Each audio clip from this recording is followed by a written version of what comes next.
এই যে দেখতে পারলেন যে ভারতের একজন মন্ত্রী হবে সম্ভবত।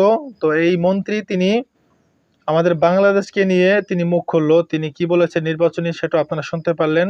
আপনাদেরকে শোনানোর চেষ্টা করলাম, জানানোর চেষ্টা করলাম। তো কথা হচ্ছে যে এই যে নির্বাচন নিয়ে তারা মুখ খুলেছে, এই সে করছে সেটা করছে, এটা বড় কথা না, ঠিক আছে। অনেকে বলতেছে যে ভারত নাকি আওয়ামী লীগের বিপক্ষে চলে গেছে, এরকমটাও অনেকে গুজব বা অনেকে গুঞ্জন ছড়াচ্ছে। তো আমি বলবো যে ভারত না আর অন্য দেশ বিপক্ষে যাক, এতে কোনো সমস্যা না।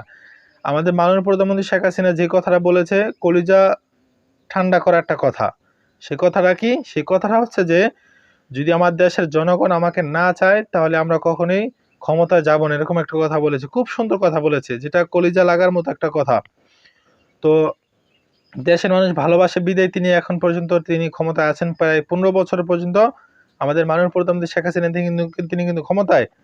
তবে আমরা দোয়া করি যে তিনি আরো আমরা দোয়া করি তিনি আরো 50 বছর ক্ষমতা থাকুক, কোনো সমস্যা না। তবে কথা হচ্ছে যে এই যে 2024 সালে যে নির্বাচন আসতেছে, এই নির্বাচনটা সবাই চাইতেছে যে সুষ্ঠু নির্বাচন হোক, ঠিক আছে। আগেও সুষ্ঠু নির্বাচন হয়েছে, এবারও যেন সুষ্ঠু নির্বাচন হয়, কোনো মারামারি কাটাকাটি ধরাধরি এটা যেন না হয়। এটা আমরা কখনোই দেশের মানুষ চাই না যে দেশে হট্টগোল সৃষ্টি হোক, মারামারি হুড়োহুড়ি এগুলো হোক, কখনই এটা দেশের মানুষ চায় না, ঠিক আছে। আর আমরাও এটা চাই না যে দেশের মধ্যে হট্টগোল সৃষ্টি হোক। দেশের মধ্যে গন্ডগোল সৃষ্টি হলে কোনো ভালো দিক নাই, কোনো ভালো দিক নাই, খারাপই আছে। মানে মারামারি করলে দরাদরি করলে দেশের বাণিজ্য তো যাই, সেই সাথে দেশের বহু কিছু নষ্ট হয়, বহু কোটি কোটি টাকার সম্পদ মানে নষ্ট হয়। তো এগুলো আমরা কখনোই চাই না। আমরা দেশের নাগরিক হিসাবে কখনোই চাই না যে দেশে 2টা টাকা নষ্ট হোক, কখনোই চাইনি, কখনোই চাইবো না ইনশাআল্লাহ। যে যেহেতু এই দেশে জন্ম হয়েছি, এই দেশে জন্ম আমার, এই দেশের জীবনও 1 ইঞ্চি মাটি কেউ নিয়ে যাক, একটু ক্ষতি করে যাক, এটা কখনো চাই নাই। আর আমাদের দ্বারা ক্ষতি হবে এটা তো কখনোই কোশ্চিনকালও হবে না ইনশাআল্লাহ। তো যাই হোক, পরিশেষে একটা কথা বলবো, সুষ্ঠু নির্বাচন হোক, কোনো মারামারি ধরাধরি কাটাকাটি না হোক।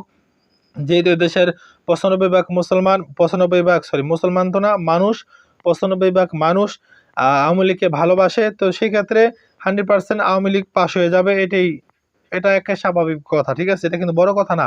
তো শুধু শুধু মারামারি কাটাকাটি এগুলো করা কোনো মানেই হয় না। তো যাক, অনেক কথা বলে ফেলেছি। কথার মধ্যে ভুল ত্রুটি হলে ক্ষমা দৃষ্টি দেখবেন। ভিডিওটি একটু ব্যাপক পরিমাণে শেয়ার করে দিবেন, এই অনুরোধটুকু আপনাদের কাছে করতেছি। এবং পরবর্তী ভিডিওর আসা এক পর্যন্ত ভালো থাকবেন, সুস্থ থাকবেন। আল্লাহ হাফেজ।